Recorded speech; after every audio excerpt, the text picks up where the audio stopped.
little bit about, one of the things that we think about with small family farms is we think about expensive. Sure. Okay, I mean, the price for a New York strip can be a lot of money. How can a family that's on a budget buy meat from you, okay, or from your butcher shop? How is that possible? Is it possible? Of course it's possible, and that's one of the building blocks, one of the main tenets of why we even exist, is because we want people to understand that you don't have to have a lot of money to eat really good product. And there's a few different ways to approach it. The main thing is that there are a lot of different cuts on these animals, and they're not all super expensive. And also, just because you're buying meat from a fancy butcher shop doesn't mean it has to be some kind of bizarro cut that you've never heard of before. I mean, it can be. And my staff is really good at sort of demystifying some of the names you've never seen before. If it's a steak, you cook it like a steak. And that's almost always true with some of these less common cuts. But we also want people to feel really comfortable. So, you can come to our store and you can buy ground beef for a burger, and I think people don't think that is possible. You can buy a whole chicken or a boneless, skinless chicken breast, and, I think some part of the perception is that this is a fancy butcher shop, they only have expensive or weird things. And that's not at all true. But we do have a trained staff that is really happy to walk people through the process. It's like you've got this many people and you don't have a ton of money to spend, that's fine.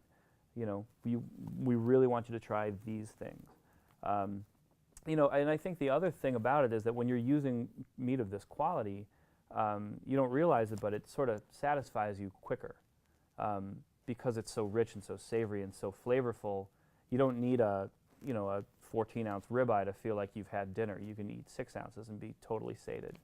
And I think that's the kind of thing that, big agriculture doesn't necessarily want you to know. They want you to go to the supermarket and buy these giant pork chops or steaks or whatever, but it's really not what we need. And it's not the healthiest diet. It's funny to a lot of people because, I'm the butcher, but I'm going to tell you should eat less meat. And doesn't sound like the best business plan, but when you're honest with people and when you tell them why, and you tell them that one steak will feed not 2 people but 4 people, and they trust you, then they come back and they're like, wow, you were right. And then it's sort of the long game. You get these people to trust that you know what you're doing and that you're going to steer them in the right direction, and then they come back over and over again. And we have customers who one week they'll make burgers, and the next week they'll say, what's something I've never had before? And this is people who have all the money in the world, and this is people who are on a very tight budget. And we love having that sort of non-demographic of people.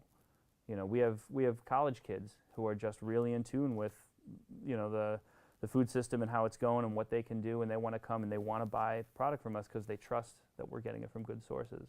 And the same thing applies to a lot of the restaurants that we sell to.